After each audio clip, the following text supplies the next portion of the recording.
Hi everybody. Today I'm going to show you how to create a Google form in one of your Google Classrooms. Google form, I use it for assessment, for tests. It's a great way to go paperless on your exams, and it's really easy to set up. So the first step you're going to do is you're going to log into your Google Drive with your ECSD email and password. And once you're in, you'll click the Google Apps waffle over here and click on Forms, and then it'll open up the Google Forms. There's a whole bunch of pre-made forms that you can use. We're going to do one from scratch today, so we're going to select a blank one, and you'll see here it opens up a form. It's an untitled form, and up here it also says untitled form. We're going to play around a bit. We're going to change it up and look at all the different options that you can choose for this form, and then later I'll show you how to mark Google Forms using a tool within the Sheets app of Google so that you can have your exams marked by Google. So the first thing we're going to do is we're going to change the name of this form. We're going to call this a practice test, and you'll see up here it'll also change to practice test, and it saves automatically, which is really nice. So if you accidentally close it or shut it down, the last thing that you did is automatically saved. You can see here we've got questions and responses. We're just going to be building some questions today, and then we'll take a look at the responses afterwards using the Sheets app in Google. So a couple of things first. We've got our practice test here, and we actually want to set this up as a quiz so that Google can mark it for us. So we're going to go over here to the settings wheel, and we're going to choose our presentation. We could show the progress bar. You could shuffle the question order. I like to do this because I've got the students working upstairs in the lab or in the library or whatnot, and they're sitting close to each other, so this shuffles the question order. And I want to turn this form into a quiz. So I'm going to make this a quiz, and you can see the different options that are here. You can mess around with them, play with them, and see what they do. I leave these as is because this is how I like to set up my exams. So after you hit save, you'll see that not much has changed, but in making the exam, it's going to change a little bit. So we've named the test practice test. You can make a description here if you want, and you can actually start with the first question here. This is not what I would do. What I would do first is make a section. Oh, we're just going to undo that. So your keyboard shortcuts work. We're going to make a name field here, and I like to go name last and first, so that after we mark the exam, we can sort the answers by last name, and you'll have their mark available to you so that you can put it right into Gradebook. Because we absolutely need the last name and first name, we are going to make this a required question. So the exam can't be submitted until their last name and first name is actually inputted into the test. From here, what I like to do is I like to make a new section, and this is where I will actually begin my test in section 2 of 2. And I'll show you what that looks like in a little bit. But this is going to be the name of this next section. So think of this section 1 of 2 as almost a title page. So explaining what the test is and then asking the kid for their name. This second section is actually where the test is going to begin. So let's just go multiple choice, pick the best answer. And this is the heading of that section. So now we're going to start by inputting our questions. So the little plus over here on the right hand side, add a question. Scroll down a little bit, and this is where you're going to write your question. So you'll put your question here, and then you have the option of what type of answer you're looking for. Is it a short answer? Is it a written response, so a paragraph, multiple choice, checkbox, drop-down menu, all those kinds of things. Really neat stuff. Right now I'm just showing you how to do a multiple choice exam, so we'll just leave the multiple choice as the default, and we can start our first question. So who is Bart's dad? I don't know, some Simpsons stuff.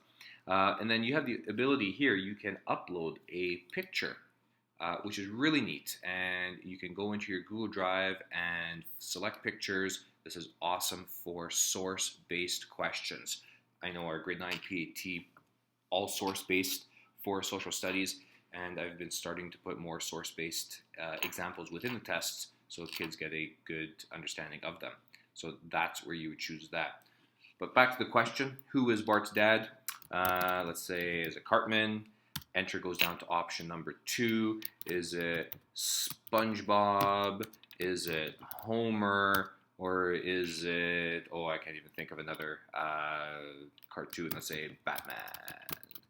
Okay, so we've got our 4 choices. And if you remember earlier, we made this a quiz by going up into the settings wheel. So now, because it's a quiz, we can assign an answer to this question. So we're going to go into our answer key. And who is Bart's dad? Bart's dad, the correct answer is Homer.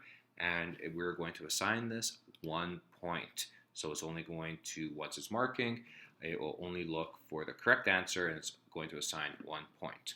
Okay, if you make a mistake, you can go back to edit question.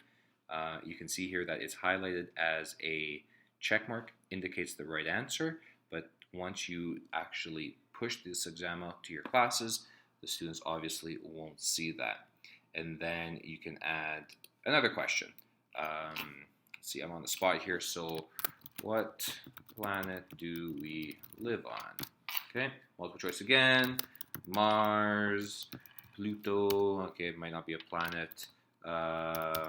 Let's go, Earth, and let's go Saturn, okay? And then we're going to provide the answer key. We live on Earth, and then we can go on and assign points, 1 point. And then you'll realize, oh, wait, I made a mistake. Well, not really, but I've got Homer, so option C, and Earth, option C. Say you want to switch that around. What you can do is go into Edit, take Earth, and we'll make it option A for the first one. And then you can go and you can add the question again and all kinds of stuff like that. You can add titles and descriptions to these tests, or the images, which I already showed you how to do. You can link to a YouTube video, or you can add the other section. I would keep on going, keeping all my multiple choice questions the same, and then I might add a section for true and false or matching. Although if you're doing matching, you're going to want to think about maybe offering a drop-down menu as one of your answer choices, and then so on and so forth. And then once you're all done, you can go up and you can preview the test to see what it's going to look like once the kids have it. But before you preview, you'll remember that we've got this name here, last and first, and I just want to show you what happens. This is what the kids would see. So if you hit preview, you can go into the next section by choosing next. However, because we made name a required field, the students cannot actually start the exam until they put their name down, which is, I think, an awesome idea.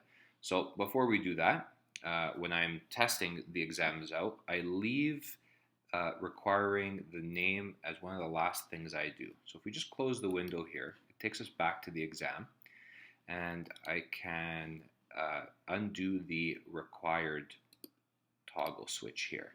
Now if I go and preview it, okay, it asks me for the last name and first name, but I don't have to put an answer in. I can go on to the next section. And this is really nice because it gives the kids an opportunity to look at the test before they start answering any questions. It's one of the strategies that we talk about in social studies. You might use it in your classes, might not, but this is a really nice way to see the questions ahead of time. And the test you can preview to see what the kids are going to see. Okay, purple's a nice color, but if you want to change it up, we're going to close this. I'm going to leave this page. We can go into the color palette. You can choose any color that you wish, or you can choose some of the pre-made themes that Google has set out. So you can pick any one of those and select it, and it'll change the look and the color of your exam. So that's how you change that. So after you've done your test, you've created all the questions that you want, I would don't forget not to set this name, last name first back to required, and then you are good to go, and you can then push it to your students for them to actually write the assessment. A couple of ways you can do this.